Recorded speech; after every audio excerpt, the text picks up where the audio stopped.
पुढे बातमी आहे लातूरमधून। लातूर शहरातल्या नाईक चौकात अपघातात पुन्हा बळी झालाय। संतप्त नागरिकांनी लातूर नांदेड महामार्ग अडवलाय, तर संतप्त नागरिकांनी महामार्गावर टायर जाळल्याचंही समोर आलंय। एक मोठा अपघात इथे घडलाय लातूर नांदेड महामार्गावरच्या नाईक चौक इथे आज पुन्हा एकदा अपघात झालाय।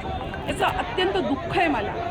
आणि जर मी पक्षासाठी इतकी वर्ष काम करते, एकाचा बळी गेलाय, तर महामार्गावर स्पीड ब्रेकर नसल्यामुळे अपघाताचं प्रमाण वाढत असल्याचं सांगण्यात येत आहे। लातूर नांदेड महामार्गावरच्या बायपासवरती झटते आहे। आणि मग हे सगळं करत असताना विद्यार्थ्यांचे एका दुसऱ्या बाजूला मी विद्यार्थ्यांचे प्रश्न सोडवते आहे, शिक्षकांचे प्रश्न सोडवते आहे, पक्षाची भूमिका ठळकपणे मांडते। आणि हे सगळं करत असताना जेव्हा मी काहीतरी आपल्याकडे मागते, तेव्हा आपण तर स्पष्टपणे हात वरती केले, काही हरकत नाही, परंतु मी तुमच्या कुटुंबाची एक भाग म्हणून कमीत कमी माझी संवाद साधणं गरजेचं होतं। ही आपली युक्ती। हे बघा, आता उमेदवारी देण्याचा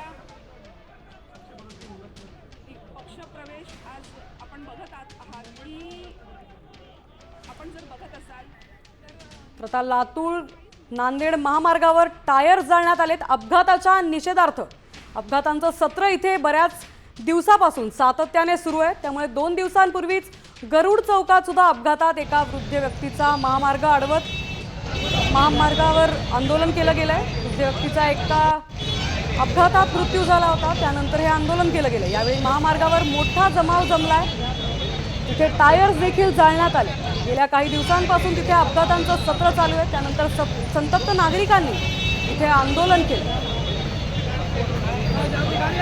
लातूर नांदेड महामार्गावर गेल्या काही दिवसांपासून अपघातांचं सत्र चालू आहे। आपले प्रतिनिधी संदीप भोसले आपल्यासोबत जोडले गेलेले। काय परिस्थिती आहे, काय सांगा?